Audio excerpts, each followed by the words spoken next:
What gives you strength when you're getting attacked? You're one of the most attacked people in the world.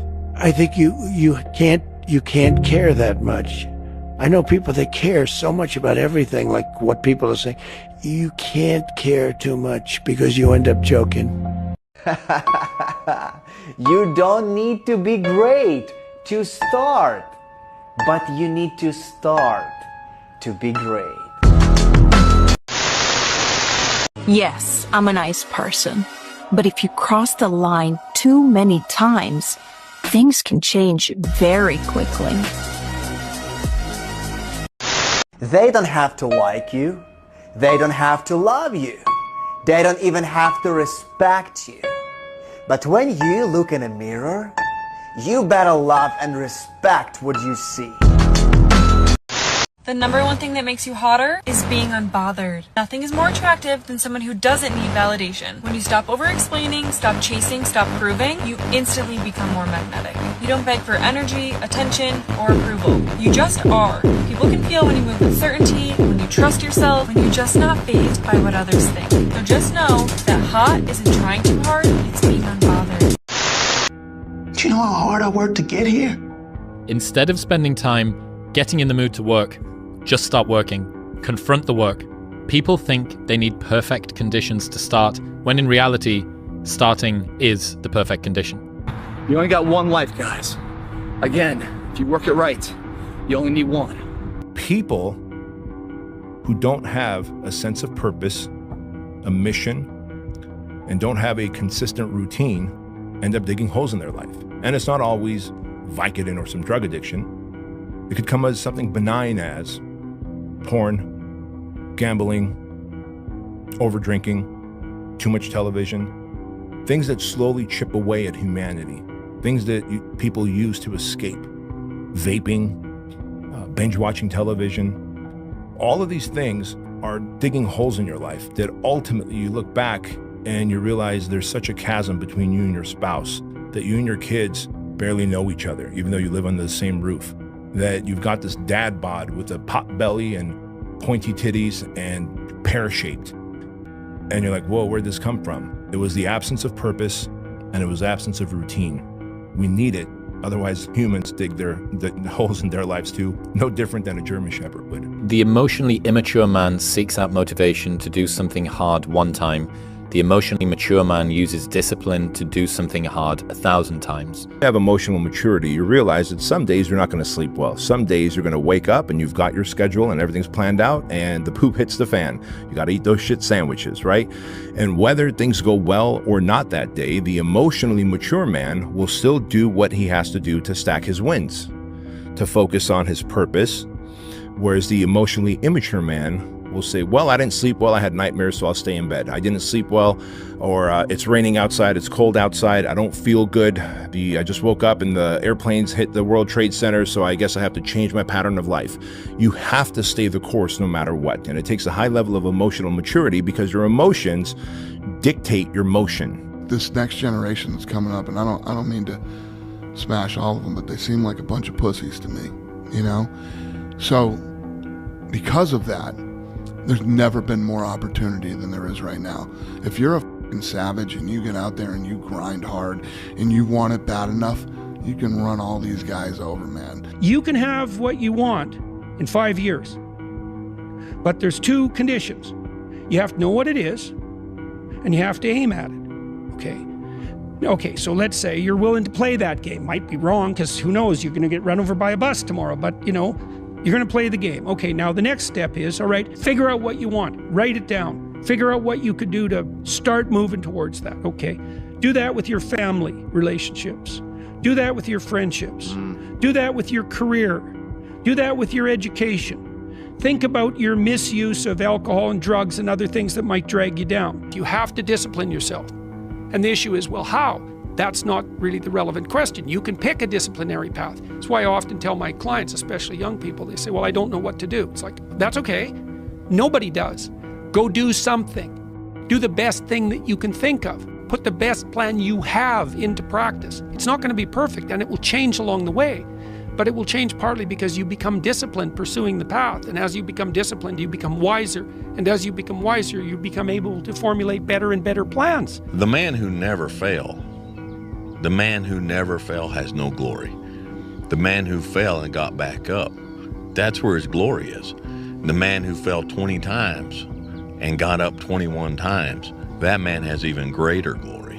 Wow. That man has more courage, way more courage than the guy who was so strong from birth that he never failed. There's no glory in that. The heaviest things in life aren't iron and gold, but unmade decisions. The reason you are stressed is that you have decisions to make, and you're not making them. We're all writing a book. What's your book look like? What does your book look like? Like your life is a book. You got a bunch of chapters in your book, but when they close that book, how good was the book? If your definition of success is win or lose, giving everything you've got and growing or learning along the way, then you're setting yourself up for success. I really think the biggest cheat code in life is just going after it and not being concerned of whether or not you fail at one specific task. Instead, understanding the big picture, what your long-term goal is, and knowing if you keep driving forward and never quit, in the end you will succeed. It is so easy to beat people today. They are so soft. They have no work ethic. No one can stick with anything. Everyone's distracted. They're on social media. They're counting their notifications because they can't stick with shit. They can't say no.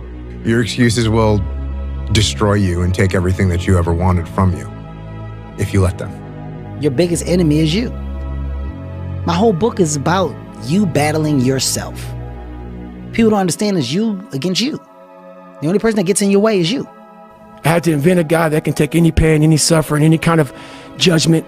I had to build this callous mind, and I built it through suffering. If my life was a movie and someone were to watch it, I hope they'd be inspired to take risks, not just risks to achieve success, but embrace feeling, both pride and shame, fear and excitement. Personally, I want to experience as much life as possible, and that only happens when you embrace the highs and the lows. No one's gonna come to help me. No one's gonna come to help me. It's me against me, period. And so I had to man up, and I said, the first thing I gotta start doing is facing every fear I have, no matter what the it is, man. And these things would keep me up at night. No one, people who are hearing this shit, they will never really understand and grasp when you face these things and so many things, how they keep you up and haunt you at night. But if I'm feeling bad, that doesn't mean I'm doing bad. That doesn't mean I am bad. That doesn't mean that I can't still take some action. Because yeah, nothing changes and nothing changes, man. I don't care how good you are in anything. You don't have discipline, you ain't nobody. Right. You're nothing without discipline. Because you give up under the slightest struggle without discipline. 100%. I mean, discipline is doing what you hate to do, but do it like you love it. Doing what you hate to do, but do it like you love it. Nothing's permanent. Nothing's permanent. That's why I'm always big on, you have to keep what you want to be in the front of your mind. Because you're going to always lose it within the suffering. Unchosen suffering is going to happen in life. Your parents are going to pass away, loved ones are going to die, your relationships are going to break down, your body is going to fail you, you're going to become ill or sick or destitute. Things are going to happen that you have no control over. And the only way that you can prepare yourself for unchosen suffering is with chosen suffering. Right. You can elect to put yourself into a position to become a stronger alloy of whatever the metal is that you're made of. And by purposefully choosing difficult things, you will armor yourself against that situation. It's still going to suck. Hard times create hard men. Hard men create soft times. Soft times create soft men. Soft men create hard times. We are now around soft men and hard times. We're in the time of toxic masculinity, right? Where you could be toxically male. The more you put into anything in life, the more you're going to get out. Now, for whatever reason, people understand this. And they understand that the more you put into building a business, the more you're going to get out of it. The more hours you spend working on anything, the more you are going to get out. This is probably one of the heaviest hammer blows, I think, for today, this next one. This is a real hammer blow. Anger tweeting? Great. No, it's not. It's an existential one. Oh, fun. You've already achieved goals you said would make you happy. you've already achieved goals you said would make you happy. Because if I just think, well, tomorrow I'm just going to coast and eat Twinkies and watch TV. Oh, hello, sadness, my old friend. Hello, depression. Because when you're not doing anything, you feel like shit. You're 300 pounds. Where's the motivation when you can't read and write? Where is it? So how did this happen? I just did. I just did. I said, maybe at the end of this journey, there'll be something there for me. If not, I can read. If not, I'm 185 pounds. There's no magic potion. There's no, oh, let me wake up and look at some shit. No, all those words are overused. You gotta be willing to do the work. You can speak about it all day. The easiest thing in the world to do is to complain, blame, and quit and settle. That's the easiest thing in the world to do. But it takes real work to deconstruct and to reconstruct the thought process and the mindset of an individual when they're trying to change something. That's why I always say to people, what's more important, what we acquire or who we become? You're a man. You are a man. Stand up and be a man. Make the hard decisions, make the sacrifices, make the unpopular decisions, and become comfortable in your own skin. And if you are not a person that you are comfortable being alone with, that is the one person in this universe that you have full power, full right, and full responsibility to change. And what's interesting about most skills is that the amount of effort that it takes to maintain a skill versus the amount of effort it takes to grow a skill is like 1/10 the amount of effort. And so this is where the effort arbitrage is so important in terms of allocation. And so if you do a 4 out of 10 on 10 things, you will make progress on none. You will make the same amount of progress that you could have made if you just did 1 out of 10, which is none. You just don't regress. But the extra 3 points that you save on the 9, you could put on one other item and have a 10 out of 10 or a 13 out of 10 in effort. And then after every periodized chunk of time, have a big W or win that you can look back on and say, I did that, and therefore I am. I get happier about the harder it is because I know that no one else will follow. It's a selection effect. And I think if you can shift from this is hard to no one else will be able to do this, then it flips from being this thing that you're like, oh, poor me, to oh, poor everyone else who's going to have to fucking try. Listen, every day when you get out of bed, life's standing right there to kick you in the face, man. And you have to be ready for it, and you got to deal with it. You can't curl up into a ball. You can't run away from it. You can't hide. You have to take all this shit head on. You've got to work harder. You've got to commit more. You've got to take more responsibility. You've got to deal with more ups and downs. And if you can deal with that question, how much are you willing to suffer? I work with gold medal champions, and they suffer every day. They work enormously hard. They sacrifice enormous things in order to get that success. You might think that life is unfair. You might think that life dealt you a bad hand, but I'm here to tell you life will give you exactly what you tolerate. And if you've been tolerating mediocrity, you've been tolerating average, you've been tolerating this victim mentality that you're carrying, then guess what? You have exactly what you deserve. I don't deserve to be that man, but I can still do the things that can create it. And that also means that I have to go through the circumstances that would create that man, which means that if I have unbelievable big dreams and big goals, then I have to go through hard times. It's like hate. The hard times are a requisite for success. And so if you're going through hard times right now, it means that you're on the path to success. And it's not that you're on the wrong path, it's the feeling of being on the right path. You can believe you're not worthy of a thing and still attain it. You can be adamant that your efforts are going to go badly and still succeed. You can grip and grasp and fear and it ruin the enjoyment and be totally unwarranted and things still go well. You can have no self-belief and show up anyway. You can want more for yourself without knowing exactly what that looks like. You can doubt the process, question your talent, be uncertain that you're making progress, disparage your accomplishments, permanently feel like you're not working hard enough no matter how hard you work, never give yourself a break, fail to fully feel gratitude, be terrified of never reaching your goals, and still end up in a place that your 20-year-old self could not imagine you'd ever get to. If you're going through that right now, like I promise you, every single person who wants to do something with their life and has done something with their life has gone through the exact chapter that you're going through. And it's the lonely chapter. It's the chapter where you don't fit in with your own friends. but you don't have the outcomes yet to fit into a new group of friends. And you're doing this thing, you're consuming content on the internet, you're doing these free tutorials online to try and figure out how to set up a podcast and where do I host this thing? And then you're going through this and you're like, is this even worth it? Because you have no signs of success, right? But if there's anything that you can take away from what we're saying right now, is that the sign of success is the hate that you get along the way. And what you can't do is bend the knee to their hate and fit back into the conformity because it's comfortable and it's warm. Because like in the Matrix, when Trinity opens the door, when Neo's about to go take the red pill and he wants to get out of the car, she says, Neo, you've been down that road and you know exactly where it leads. And I know that's not where you want to be.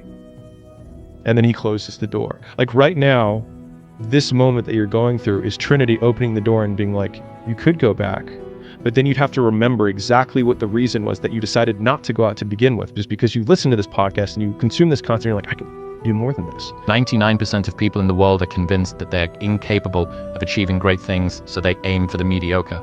The level of competition is thus fiercest for realistic goals, paradoxically making them the most time and energy consuming. If you are insecure, guess what?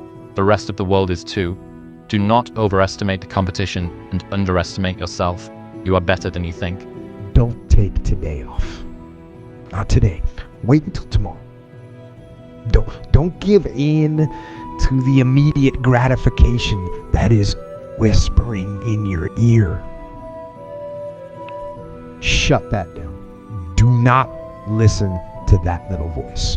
Instead, go through the motions. Lift the weights, sprint the hill, work on the project, get out of bed. Now, as an overall rule, I do not like procrastination. You need to get things done. Everyone does a few reps when the burn starts and they stop. No one goes the extra mile and keeps going. Like no one's in here right now. Why? Because it's Saturday evening, everyone's going to party, no one's in here. This is me. You know, no one goes the extra mile. The thing about traffic jams, guys, there are no traffic jams in the last mile of the race. It's just you and your shadow. In the beginning, everybody's there. All the pretenders and the contenders. They're all there. For the last yard of life, the last mile of the journey, ain't nobody but you and your shadow. Traffic jams don't exist that far, because everyone else has already given up. A blade does not become strong. It does not become tempered until it's been through the fire. Until it's been through the fire several times. And this is just your first or second time through the fire. And there's a lot of hammer work that has to take place. And then you're going to have to go back in the forge again. And it's hot. And it melts you down and you're uncomfortable. And then life is going to pull you out and it's going to put you on the anvil and it's going to hammer on you some more. And you're going to say, what? Am I done yet? Am I a sword for the ages? No. No, you're not. You're not done yet. Embrace the process. And don't look for what you are supposed to be fully, completely polished, sharpened, edged, tempered at 26 or 36, at 46. You've got a lot more forge time left. You've got a lot more hammer blows left, and it takes time. But if you will patiently embrace the process, then by the time you get up in years, you can be a man that you're proud of. A year from now, it's going to happen like that. And who is your future self? 1 year from now, who is it? Just like everyone's out of here, go party Saturday night. They're not willing to sacrifice. I'm like the lone survivor in here. You know? Tonight will be over with too. Tomorrow I'll be stronger for it. Another day will go by. 365 of them happen so fast. Who are you going to be in a year from now? And in a year from now, does that future person hold regret or pride? We know that day's coming. We can't go backwards. We can only go forward. We know that day's coming. What we do right now will ensure it goes our way. If you're going to try, go all the way. Otherwise, don't even start. If you're going to try, go all the way. This could mean losing girlfriends, wives, relatives, jobs, and maybe your mind. Go all the way. It could mean not eating for 3 or 4 days. It can mean freezing at a park bench. It can mean jail. It can mean derision, mockery, isolation. Isolation is the gift. All the others are a test of your endurance, or how much you really want to do it. And you'll do it, despite rejection and the worst odds, and it'll be better than anything you can imagine. If you're going to try, go all the way. There's no other feeling like that. You'll be alone with the gods, and the nights will flame with fire. Do it. Do it. All the way. All the way. You will ride life straight to perfect laughter. It's the only good fight there is.